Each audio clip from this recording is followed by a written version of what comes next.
Welcome everyone to Science Online Connected and our session today, which is a panel discussion with UK and Ireland instructors whom I'll introduce shortly. The title of the session is called Holistic Lab Learning, Building Transferable Skills and Confidence in Students. And before we jump into the main event, I would just like to run through a few quick housekeeping items.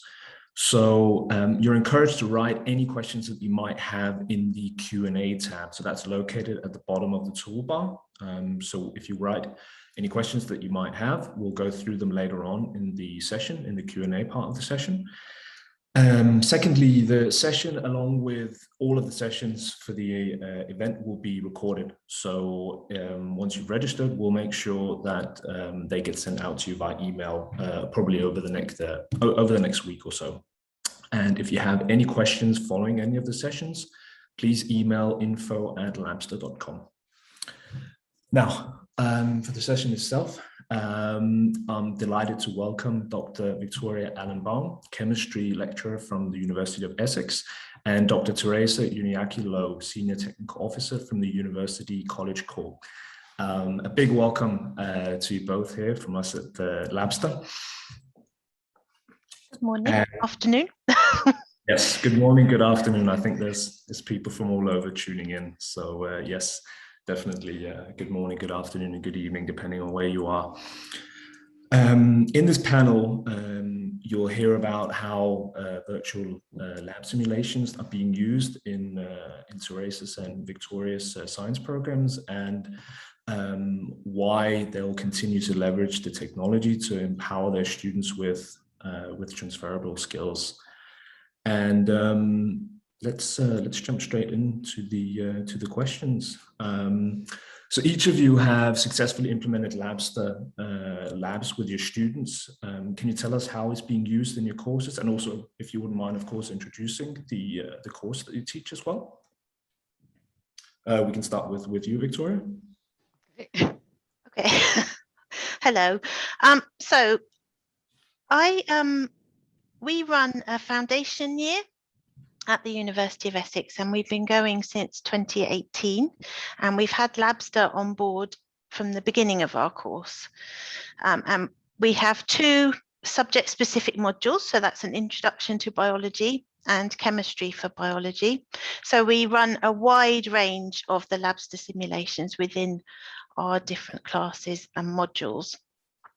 So the simulations are accessed by the students directly through our VLE, which in our case is Moodle, and their engagement with those activities counts towards their participation mark for each module. So we have an intake with very, very diverse backgrounds. Being a foundation year network, we have various different levels of laboratory experience and exposure to different techniques. So it's really important to us that everyone has the appropriate level of knowledge and experience to be able to take on board them and get the most out of all their actual physical laboratory experiments. So we use Labster as a tool to provide our students with the opportunity to experience those experiments safely and virtually within our virtual laboratory.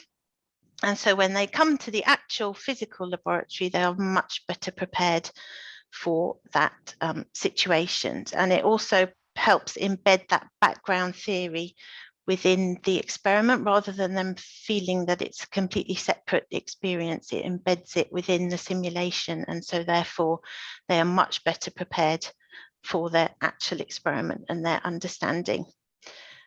We also had the problem, like everybody else, that when COVID hit, we couldn't do physical experiments in the lab, and Labster provided us a really good tool to actually give those students some exposure to laboratory techniques, even though we couldn't actually go into the lab once we had to move completely online.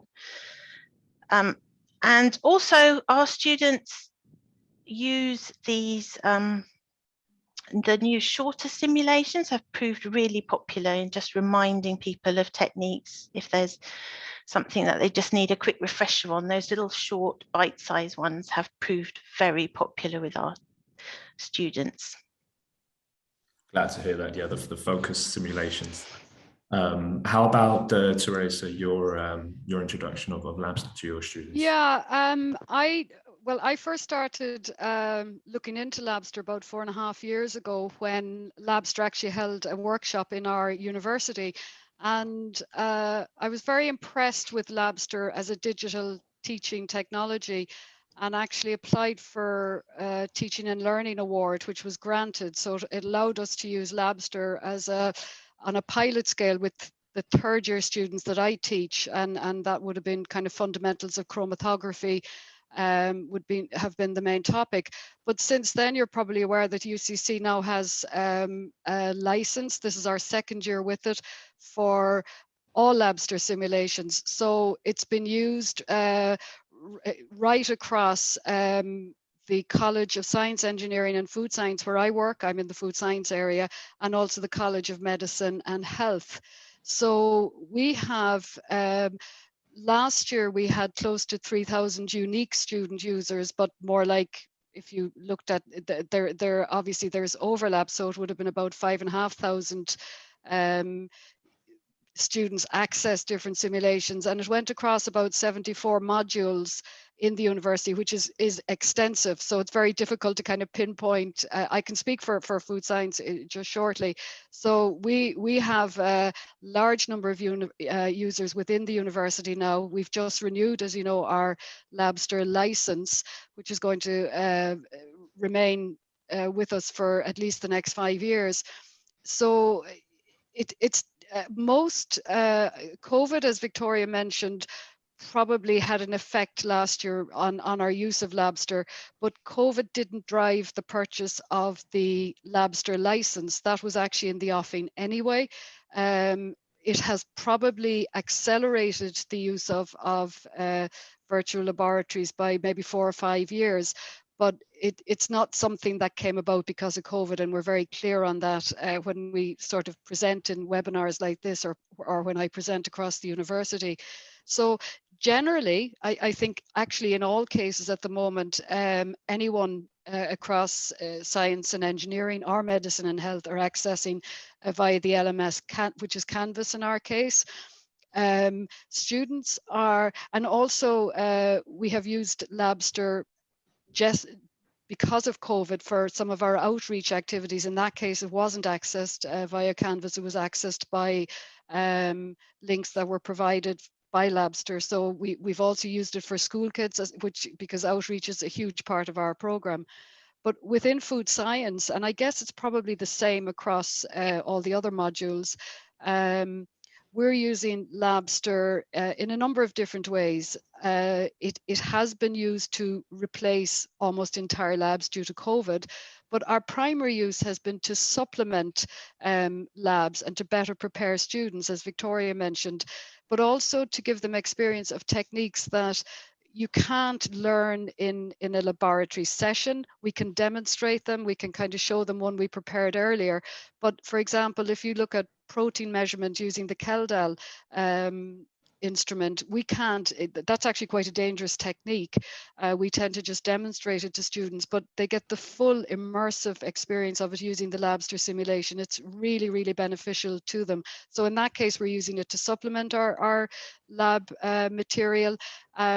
And we tend to do the lab first and then use the Labster simulations. And as I say, this is in food science as part of the laboratory write-up in a sense. So there's a percentage of the write-up then will go, the simulation rather will count as a percentage of the write-up. We also use Labster for explaining, and this is something Victoria alluded to also, for explaining tricky concepts in food science. You need quite a good chemistry background to master some of what we teach in food science. So we found the short videos are really, really useful, or sorry, the short simulations are really useful for that. So within the university, as I say, we're using Labster on a large scale now, and that's likely to continue.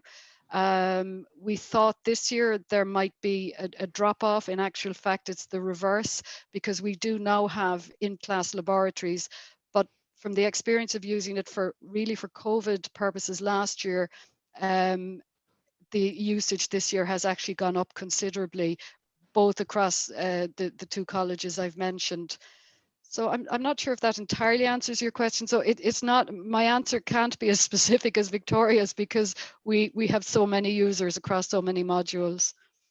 No, it did answer it perfectly, and you also drew us into the next question as well.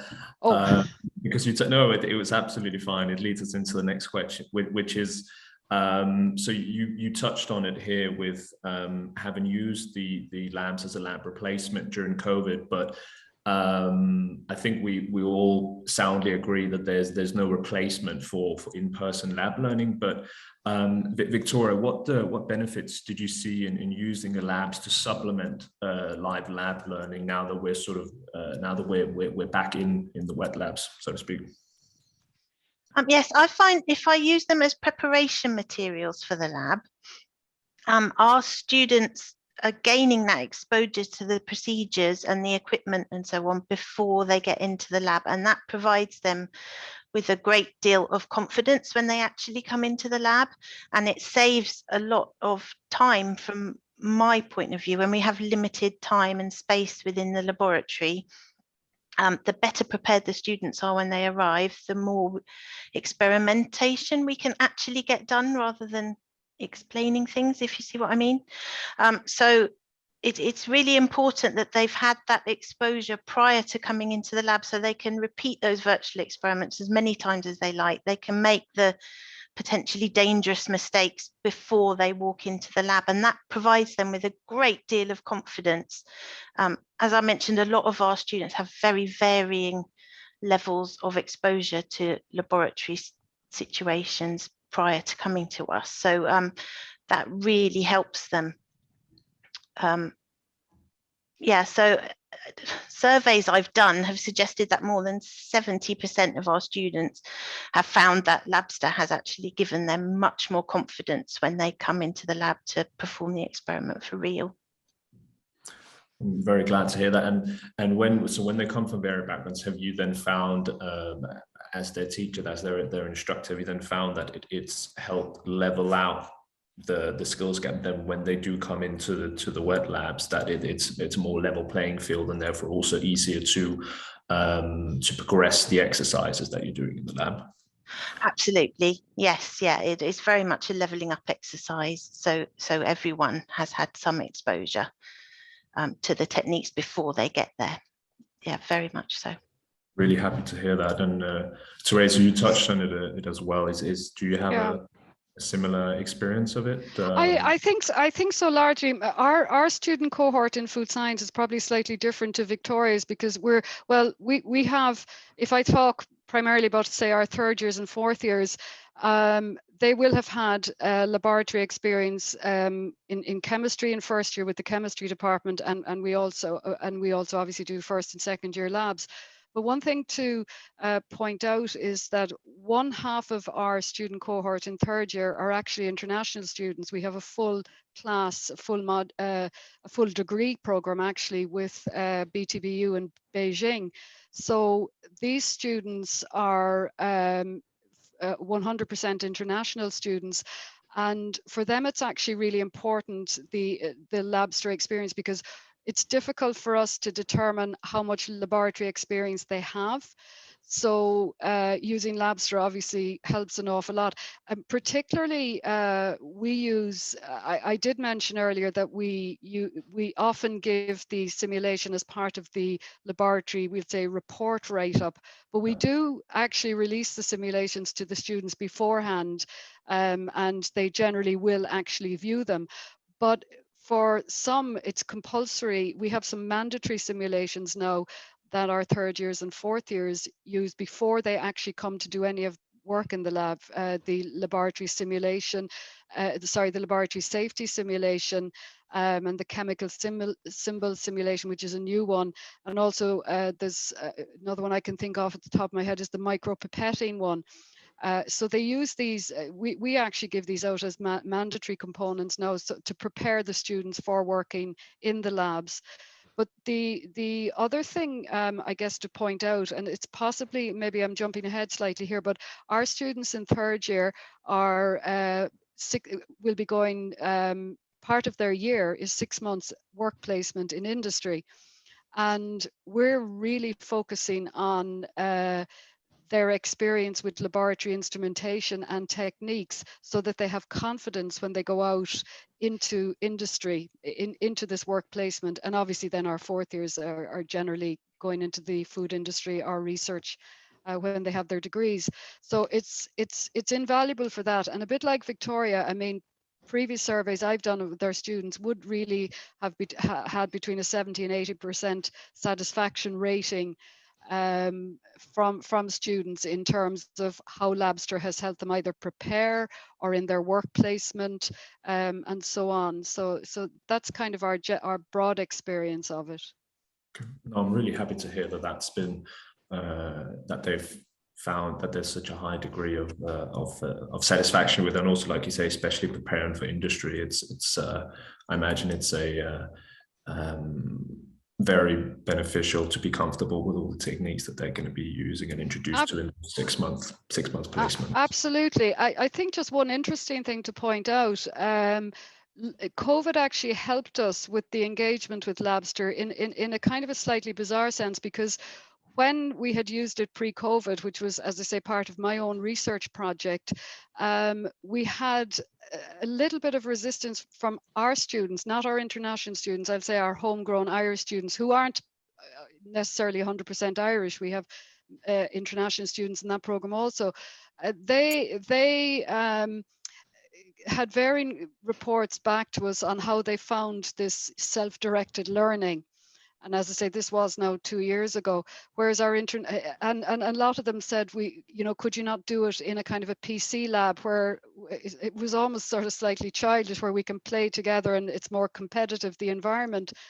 But strangely enough, when we, and our international students had absolutely the opposite view, because some of them are actually currently still in Beijing also, they really embrace the whole idea of self-directed learning.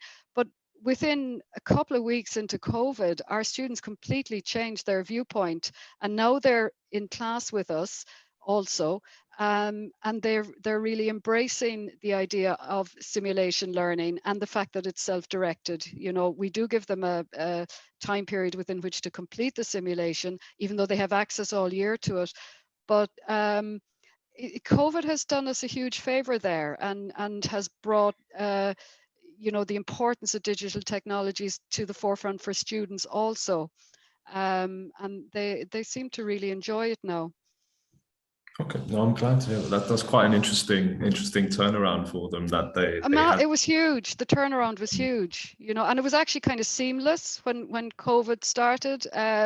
They were really, really appreciative of I think because also they had so much online teaching. The simulations is such a departure from it. You're learning, but you're learning in a different manner.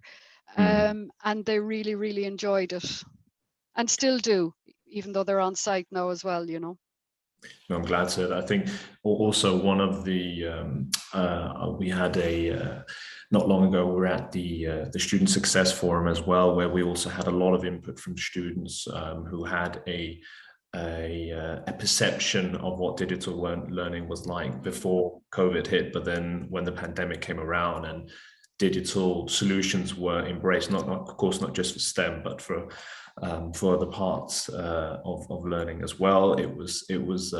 It changed the attitude in a very positive way, just like absolutely. Yeah, absolutely.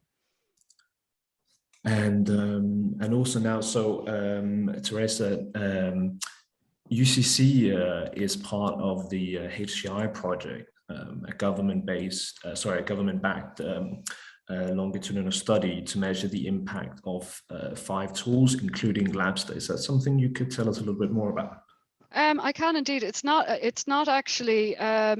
my project per se. This is a huge government backed project, and there's two things in it. I'll tell you what the HCI one is. First of all, it's the Human Capital Initiative, and we're part of what's called Pillar 3. So this is a very large government funded project, as you said, and it includes ourselves, Athlone Institute of Technology, Dublin City University, Maynooth University.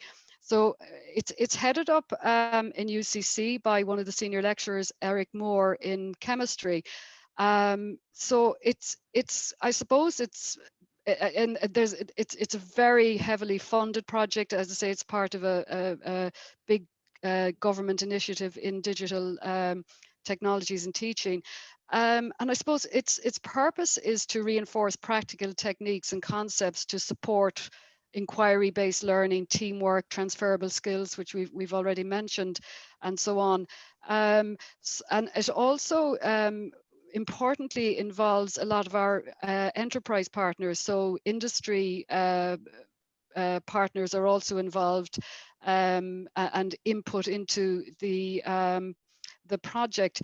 It is because of COVID. It really wasn't. It's been sort of there for the last over a year, but because of COVID, it really wasn't launched fully until this summer, and it's has been launched with first and second year chemistry students and third and fourth year students. Labster is one of the technologies they're looking at. There's 4 other digital technologies also, but they're different to Labster. One of them is video material based, but they're looking at, I guess, the blended learning approach would be the main function. So in other words, using the virtual labs with real labs and kind of assessing what's the best practice, how do you design around that. And that project, as far as I remember, is going to run for about another 4 years. So it's really because of COVID, it's only starting, but I mean, all the plans are in place, the design is in place, and it's already been implemented with first and second year chemistry students. But the other thing probably to mention is that the UCC Academic Strategy 2022 has an action in it, 1.3.1, if you want to Google it on the UCC website, which is headed up by our Vice President for Learning and Teaching, Professor Paul McSweeney.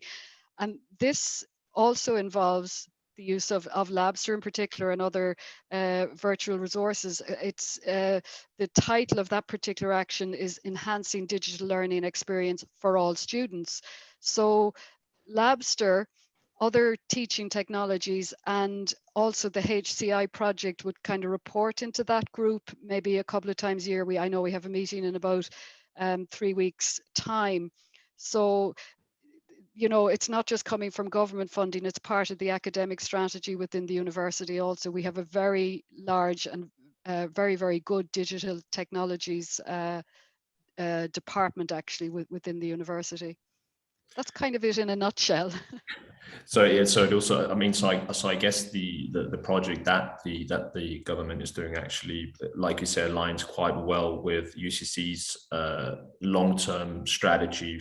100%. Use of digital tools. Yeah, it's one part of it, but it absolutely aligns with, particularly with the idea of blended learning. And also the transferable skills, you know, upskilling our students is very important also, you know, and it's something that I can really speak to from a food science students' point of view. No, that sounds really interesting. And Victoria, have you had the consideration for the long-term use of digital tools such as Labster at the University of Essex as well? Is that something that you are taking up with the university as well? Absolutely. So as I said, we've been using Labster since 2018, just like Therese. We already had it in place before COVID, but it proved invaluable for COVID. And subsequently, it's expanded to our life science department. The way that it works in Essex is that we are a separate foundation year department. So we're a bit different to most universities in that respect, I believe. But it has expanded into other departments now. And it's going forward, we're all very much embracing the blended learning. We need to provide our students with the best possible tools for their learning. And they very much enjoy the Labster simulations. And have they? That actually leads us perfectly into the next question of that. It's critical, obviously, for the students to adopt and enjoy the resources that are provided by you. Have they? What have they, in general? You said that they've enjoyed Labster, or they've enjoyed the experience with virtual labs, I should say. Is that has that been, now that you've been using it for several years? Has that been the sort of the consensus throughout Victoria? Or? Yes, feedback has always been very good. That they're really good at them as well. I should say that our students yes. they're very good digitally, much better than I am, to be honest. They really embrace using them as well, and actually, as well as using them kind of more formally as preparation tools and in class, I'm also finding that they're accessing them independently as well. So just in terms of a little bit of kind of digging around I've done, is that more than 70% of them are actually going in to use them out of class and are repeating simulations in other points in the year and independently going to them of their own accord. And they also report that they are very popular for use as revision towards the end of the year. When we get to exam time, they're using them a lot as revision tools, and that I think that's all credit to the embedding of that background knowledge and the theory into the simulation as well. Provides them with an excellent revision tool. I'm really glad to hear that it's not just it's the labs aren't just being used because they're sort of being instructed to do it during class, but that they also have a use, or they also find them valuable enough to use outside as well and for revision. Therese, is that something you've experienced as well? Oh, absolutely. I think one of the important things to do if you are planning on using Labster, I mean, it's certainly something I've learned from experience, is to really be clear with the students why you're using a particular simulation. And, you know, I would always tell them how it aligns with the module outcomes. I think there would always be a temptation to throw a whole load of simulations into a module, and the students will have great fun, but it has to have meaning. So I'm very clear with the students, you know, I'm giving you the HPLC simulation so that you can learn about a HPLC instrument. It will, you know, take you into work placement where you will no longer fear going into a HPLC room where you may have 20 of these instruments and it can be quite daunting. And the other thing we use, and I know it's used quite extensively in the university simulation, it's one of the longer ones called Introduction to Food Macromolecules. And this is not sort of using an instrument. In fact, it's actually the opposite, but it takes students through the fundamentals of proteins, carbohydrates, and fats. And this is serving as a really good revision exercise, both for our students and our international students, of material they would have learned in first and second year, but it got parked. But we really need them to brush up on it for third year and fourth year, because we try and teach kind of sequentially. You know, first year will always lead to fourth year in some form or fashion. So they really found that particular simulation useful. But I'm always tell them why I'm giving them a particular simulation and how it relates to what we're teaching. I think that's important. Yeah, definitely to set the mission from the get-go, I suppose we could say, and then they can. Yeah, it has to have meaning, and when it has meaning in terms of how it relates to a module, the students really do embrace it. And as Victoria said, our students will access it outside of, we'll say, we give them a week as part of a lab report to finish a simulation, but they have access to it all year, and they do come back for revision, for continuous assessment, or for end of semester, you know, their primary exams. So they do use it outside. We also give it to our fourth year students. We give them a suite of Labster simulations. because they're doing project work. A large part of their year is actually doing a physical project in the lab, and they can pick and choose, you know, ones that maybe, because the projects are all different, but they can, you know, pick and choose simulations that are relevant to them. And they do this, and they do this voluntarily, which is important. You know, they see the benefit. I'm really glad to hear that it's something that's also something we've heard from some of the other. Well, it's not even a country specific thing. We're fortunate enough to work with institutions across different countries, and it is something that we're seeing a lot, that the simulations are immersive and engaging enough for them to be happy to use it outside of their lectures, which is great, because that only, well, at least we hope that only strengthens their knowledge when they then go into the wet labs. Yes. And they get to perform the experiments. And then I suppose looking ahead a little bit now, we're looking ahead.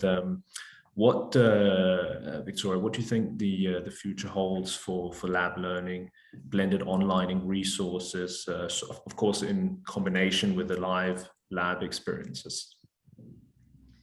So I really hope that we'll still be able to continue with live in-person laboratory experiments, because that's absolutely essential, in my opinion, that that they do actually perform the real experiments. But the joy of the blended learning approach and the use of online tools such as Labster is that we can expose our students to many more techniques as well, that we wouldn't have the time or the space or the equipment necessarily to allow them to do an actual experiment. We can still expose them to those techniques using these blended learning tools, which is really, really important for the future employability of our students. And obviously mine are right at the beginning of their university courses, but as Therese said, if you're going off into the workplace, it's important to be exposed to these techniques as well.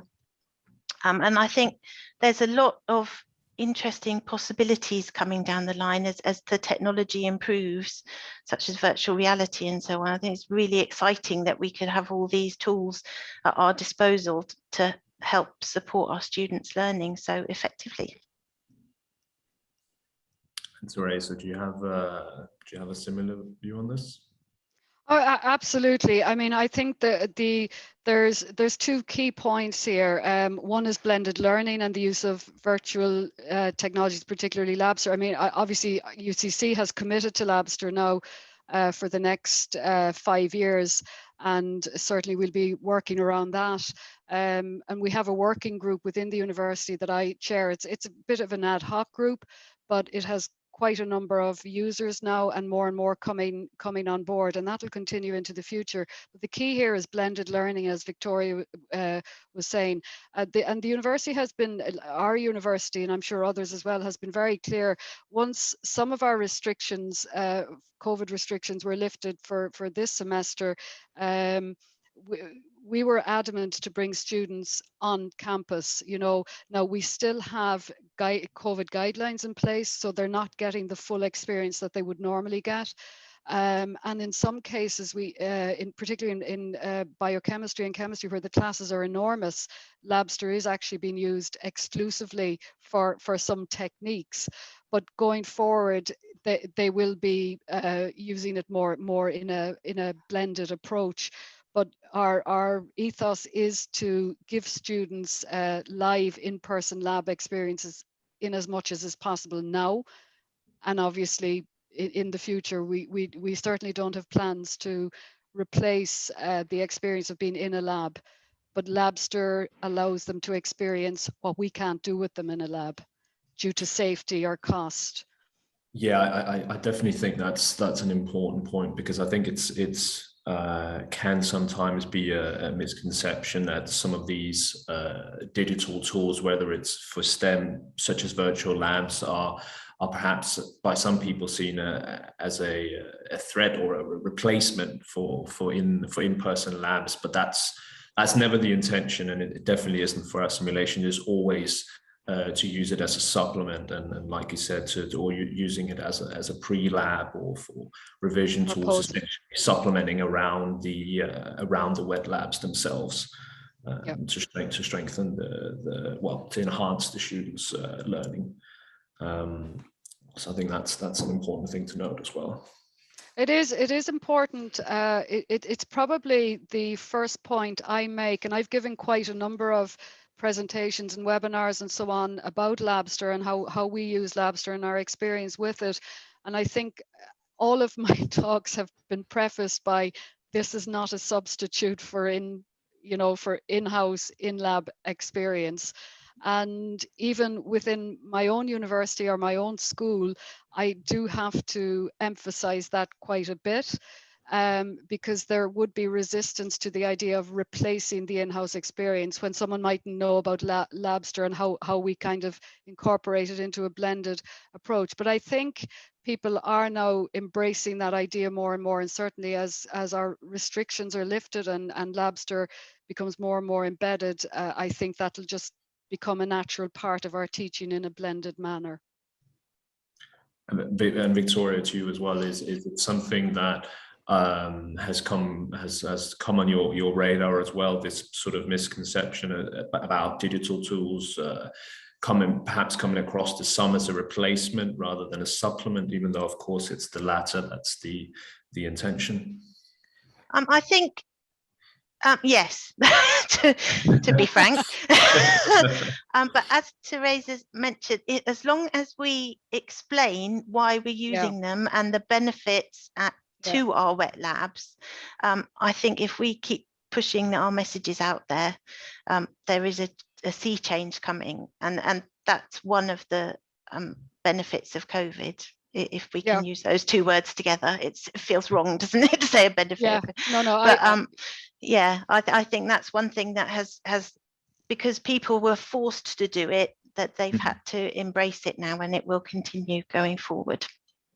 Yeah, I think I've probably sorry for cutting in. I think I've probably I could summarize all of that in one very simple thing that I often say to people, and I've certainly said it to Labster as well, that COVID has benefits, and as Victoria said, that sounds very odd in a sense, but what it has done for us is accelerated our digital technologies program, and that would be in particular using Labster and some other technologies, but it's accelerated by my reckoning by about 4 to 5 years, and I'm kind of basing that on the HCI project I mentioned and kind of the number of years that was going to span.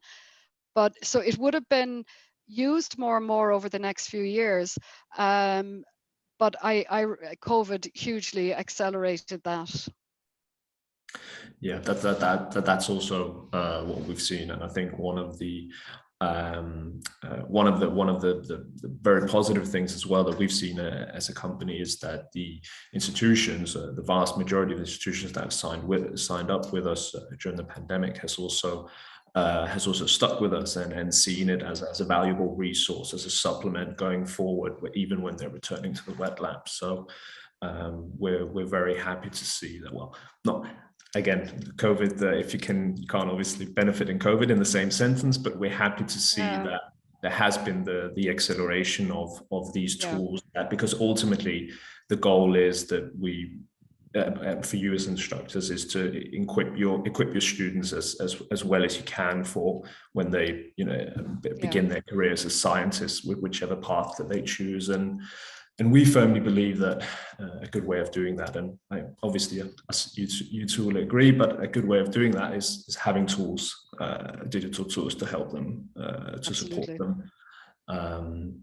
And we're also a firm believer in, it was interesting you mentioned about VR and the technology. We're also really firm believers that that's the route it's going to go down. We recently acquired the world's first VR platform for nursing training as well, which is a Canadian company called Ubisim. So we're also, in the long run, also definitely determined and firm believers that this is the route that digital learning is going to take, and we want to be as big of a part of that as we can, and help support the institutions and the students.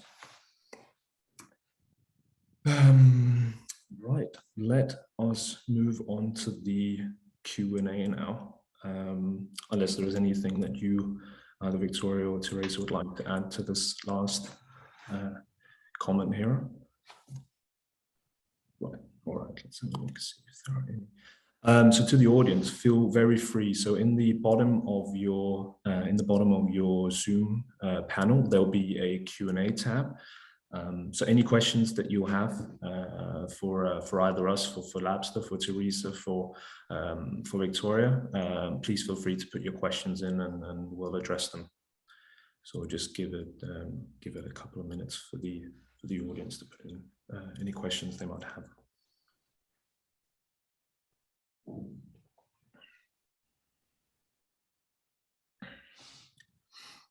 But it certainly is. It's a very interesting. Therese, it's a very interesting approach that the UCC is part of this sort of ongoing project on such a large scale and so long term as well. I find it very well, yeah, and actually the interesting thing, and it was something you said a while ago, reminded me of it.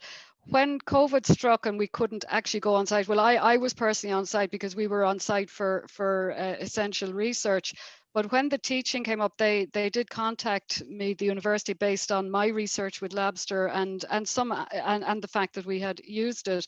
And literally overnight, I had to sort of prepare why we should buy Labster for the pandemic. This would be last year now. And I recommended the purchase of Labster license for all simulations across our college and the College of Medicine and Health. And I must admit, I was driving home my car that day because it was a huge amount of university funding, thinking, I hope people like it and they get as much. But because, you know, I felt 100% responsible, and probably was effectively for this large sum of university funding toward, and as it happens, it was our COVID funding. But it was a huge hit, really, right across the board. So I was very relieved about that. And then when we came to actually going to EU tender this year to purchase a license for virtual software, obviously Labster won the contract. That sort of really cemented what my views were, and all the users that had used it through COVID last year, you know. So yeah. So it is here to stay. Thank you for that. We have a question. So did either of you see any drastic improvement with student performance with a virtual lab compared to physical labs? As opposed to question, did you see the student performance improve when did the improvement reflect when they were using the physical lab? Victoria, if you'd like to comment. I don't have any numbers to put on anything, to be honest, because my cohort is quite small. But my experience is that if they use the Labsters to prepare for their wet labs, that time in the lab is spent far more productively, and they're actually more engaged with the experiment rather than just following the process. That they're more engaged with the experiment and understanding it better. So yes, there's an increased performance in that respect, if that answers the question. No, I think it definitely does. So essentially making more efficient use of the time in the lab because of that preparation with the simulation. Yeah, it's far more productive time, in my opinion. Great. And Therese, how about you? You know, I'm sorry I didn't read my own Master's in Teaching and Learning briefly before this, because we actually surveyed. We had a very large survey of our students when we did this as a pilot program with food science students. But I do remember we had a very significant increase in knowledge. That was one of the questions, you know, because we gave them the MCQs from a Labster simulation before they did the simulation, and we gave it to them after they used the simulation. We also had a control group of students as well in that. And the reason we were able to carry out this kind of pilot study at the time was we weren't actually awarding a grade for the using the simulation, and the students sort of embraced the whole project as a means of enhancing their own learning. So that comes back to my point that if you really explain to students about the simulation, what you're trying to achieve and so on, they really do embrace it much better. But one thing I would like to do, and this may apply to other universities as well, is survey our industry partners where our third year students do work placement and see have they noticed an improvement in, for example, laboratory skills, basic skills, or things that we teach them like a HPLC instrument. Do they know the components? Because from my point of view, they certainly do, and I can, I have evidence of that because I will use the instrument later on for another part of a module, and they really know their way around it now. But I would like to survey our industry partners. I think would be a very useful exercise also to see what their feedback is in terms of how the transferable skills have applied. Okay. I think there's also a huge benefit to the self-efficacy of the students as well. Yes. That their confidence and independence grows when they can use these simulations in addition to other resources. On this topic, I'm also aware that one of the institutions that we work with, San Jose State University in the States, they also conducted an independent survey on the grades, and I know that when they use, I believe it was 19 to 20, their final. So this was for an introduction to chemistry course, and their final exam grades recorded, it was I think almost a 20% improvement, 16% improvement on the final exam grades as well. So there are also some institutions that have done these sort of, like yourselves, have done these surveys, if you will, or a bit of research on how it impacts. I hope that answered the question to the member of the audience, and thank you both for your answers. If there are any other questions, please feel free to put them in the Q&A and we'll go through them. But I think now that we're on this question as well, I think there's the sort of you have, I suppose, the quantitative results, but then also, as you touched on, Victoria, the more qualitative results, as in seeing how you're making use of the time that you're spending in the lab, and perhaps not repeating the experiments as many times as you would be, or setting up of the experiment might be more efficient as well. So I suppose there's two sides to it in terms of the student performance. Absolutely, yeah. It saves a lot of time in the lab when they're well prepared. And I find their engagement with the simulations such as Labster is more effective than just giving them the handout in advance, because they can see what they've actually got to do, and they've done it virtually. It really helps their performance within the laboratory. I'm glad to hear that. If there are, we'll just give it another minute to see if there are any more questions that will tick in. I think otherwise we'll slowly start to round off the session.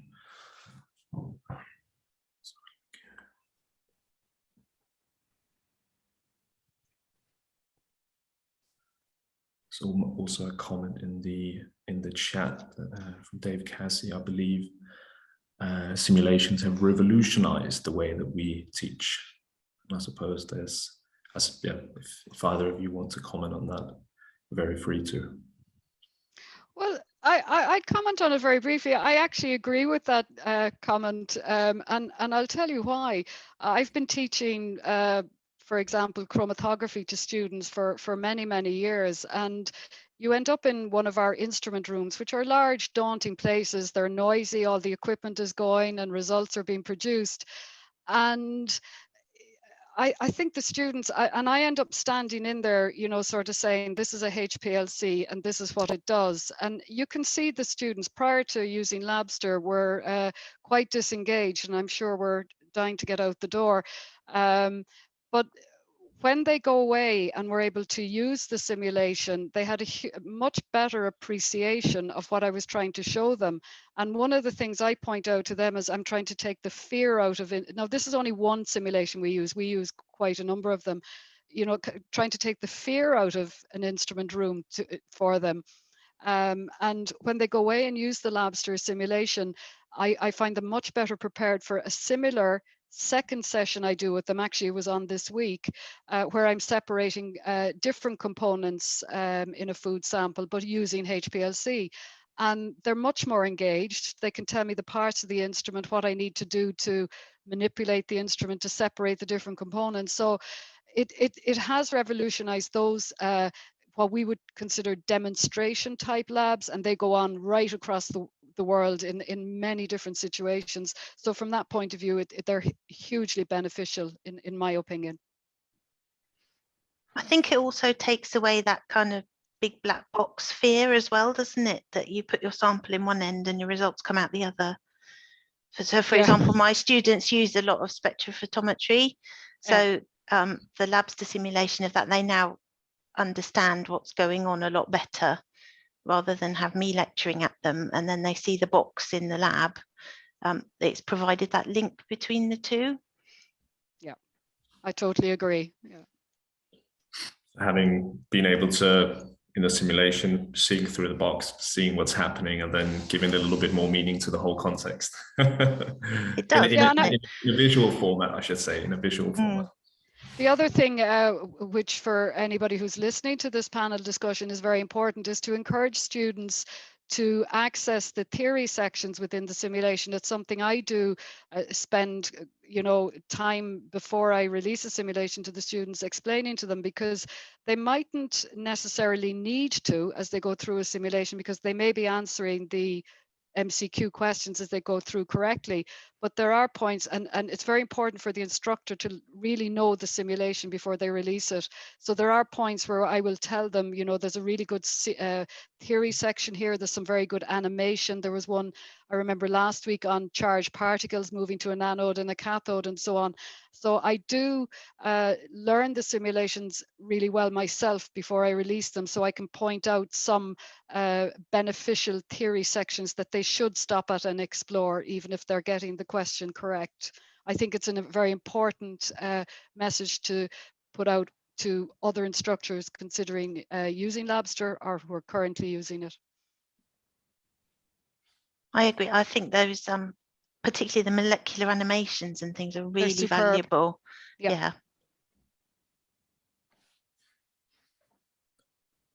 All right. I think there are no further questions. I'll keep an eye on the Q&A tab, but other than that, I think we'll slowly start to round off the session here. And I'd like to say I very much enjoyed it, and thank you very much. Thank you very much from all of Labster, Victoria and Therese, for joining us today at Science Online Connected. Appreciate the discussions and your valuable thoughts and experiences, and I'm sure the audience has found it very useful as well. A bit of a glimpse, I suppose, to what it's like introducing and using virtual simulations in your course. And I also want to say a big thank you to all of our attendees for taking time out of your busy schedules to connect with us today and to join the sessions.